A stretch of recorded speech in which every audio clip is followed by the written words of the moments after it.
మీకు ఇచ్చిన సబ్జెక్టు కాళేశ్వరరావు మీద మాట్లాడమని మీరు ఆ సబ్జెక్టు ముందు యూరియా ఉంటే తర్వాత వేరే లైన్ మాట్లాడి మీరు ఇది మాట్లాడండి ముందు మీ సబ్జెక్ట్ మీ టైం అంతా ఇట్లా అయిపోయి మళ్ళీ ఇంకా సమయం తర్వాత అడితే ఎట్లా మీరు దీన్ని మాట్లాడండి మీ సబ్జెక్ట్ మాట్లాడండి అంటే ఏం సార్ మనం మాట్లాడింది కదా మీరు అసలు ఒక నిమిషం మాట్లాడి ఎన్నిసార్లు మైక్ కట్ చేస్తారు సార్ స్టార్ట్ అయ్యేది 2 సార్లు మంత్రి లేచి 4 సార్లు మైక్ కట్ చేస్తుంది ఇదేం పద్ధతి సార్ మీరు మాట్లాడండి ముందు సబ్జెక్ట్ మాట్లాడండి అధ్యక్ష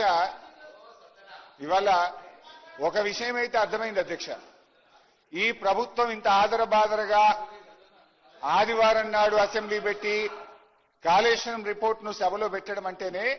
వీళ్ళ బురద రాజకీయం అర్థమైతా ఉంది అధ్యక్ష ఎందుకంటే అధ్యక్ష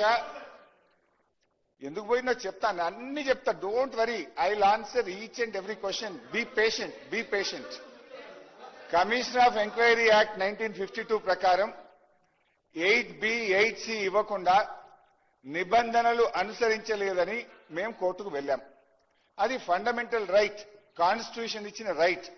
శ్రీమతి ఇందిరాగాంధీ గారు కూడా వెళ్లారు ఎల్కే అద్వానీ గారు కూడా వెళ్లారు ఇందిరాగాంధీ వెళ్తే ఒప్పు మేము వెళ్తే తప్ప ఎల్కే అద్వానీ గారు వెళ్తే ఒప్పు మేము వెళ్తే తప్ప I will explain all those things don't worry అయితే అధ్యక్ష సరే ఆ విషయం కోర్టులో ఉంది 3 వారాల్లో ప్రభుత్వం కౌంటర్ వేస్తామని చెప్పింది మేము ఎక్కడ సుప్రీంకోర్టు వెళ్తామో ఎక్కడ ఈ కమిషన్ రిపోర్ట్ క్రాష్ అయిపోతుందో దీంట్లో సత్తా లేదు దీంట్లో నియమ నిబంధనలు పాటించలేదనే విషయం ముఖ్యమంత్రి గారికి బాగా అర్థమైంది అందుకే ముఖ్యమంత్రి గారు సుప్రీంకోర్టులో కేవిటేసిండ్రు కోర్టులో కూడా రేపో మాపో మళ్ళీ డిస్కషన్కి వస్తుంది కదా ఈ లోపు అది స్టే వస్తే క్రాష్ అయిపోతుందేమో అని చెప్పి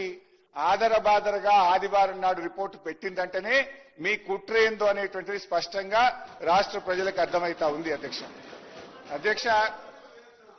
ఇప్పుడు విషయాలు వెరీ క్లియర్ ఇదంతా పొలిటికల్ గా మీరు చేస్తున్న కథ అసెంబ్లీ ఎన్నికల ముందు ప్రిలిమినరీ రిపోర్టు పార్లమెంట్ ఎన్నికల ముందు మధ్యంతర నివేదిక మా సిల్వర్ జూబ్లీ జరుపుకుంటే ఫైనల్ రిపోర్టు ఇప్పుడు పంచాయతీ ఎన్నికలు రేపో మాపో నోటిఫికేషన్ వస్తుంది కనుక ఇప్పుడు Ghosh report it's all political drama అధ్యక్ష వీళ్ళు ప్రభుత్వం నడుపుతున్నారా సర్కస్ కంపెనీ నడుపుతున్నారా నాకైతే తెలియదు దిస్ ఈజ్ ఆల్ పొలిటికల్ మీకు ఇచ్చిన సమయాన్ని మీరు సద్వినియోగం చేసుకోండి మీరు తర్వాత మళ్ళీ మాకు సమయం ఇవ్వలేదనే దానికంటే మీరు మంత్రి గారు చాలా స్పష్టంగా మాట్లాడినారు సబ్జెక్టు డైవర్షన్ కాకుండా సబ్జెక్టు మాట్లాడినారు మీరు సబ్జెక్టు మాట్లాడండి పొలిటికల్ లైన్ ఎందుకు మాట్లాడతారు సబ్జెక్టు మాట్లాడండి మీరు సబ్జెక్టు మాట్లాడండి నాకంటే ఎక్కువ మీరే మాట్లాడుతున్నారు స్పీకర్ గారు మీరు మాట్లాడాలి హరీశ్రావు గారు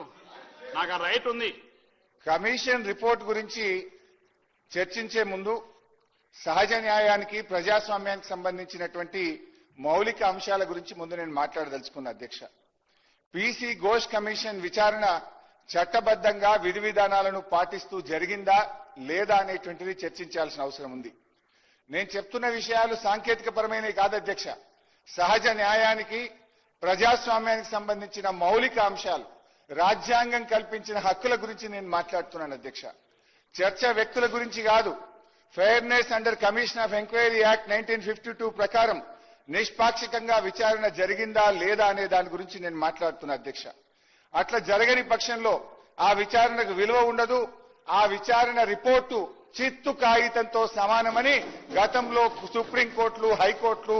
అనేక సందర్భాల్లో కూడా చెప్పారు అధ్యక్ష విచారణ ఎదుర్కొనేటువంటి విచారణ విషయంలో కమిషన్ ఆఫ్ ఎంక్వైరీ యాక్ట్ 1952 కింద వేశారు ఇది ఏంది గత ప్రభుత్వాల మీద సంబంధిత అంశాల మీద విచారణ చేసే హక్కు ప్రభుత్వానికి ఎంత ఉందో విచారణ ఎదుర్కొనేటువంటి పౌరులు అధికారులు నాయకులు ఎవరైనా సరే వారికి కూడా తమను తాము రక్షించుకునేందుకు 1952 ఎంక్వైరీ యాక్ట్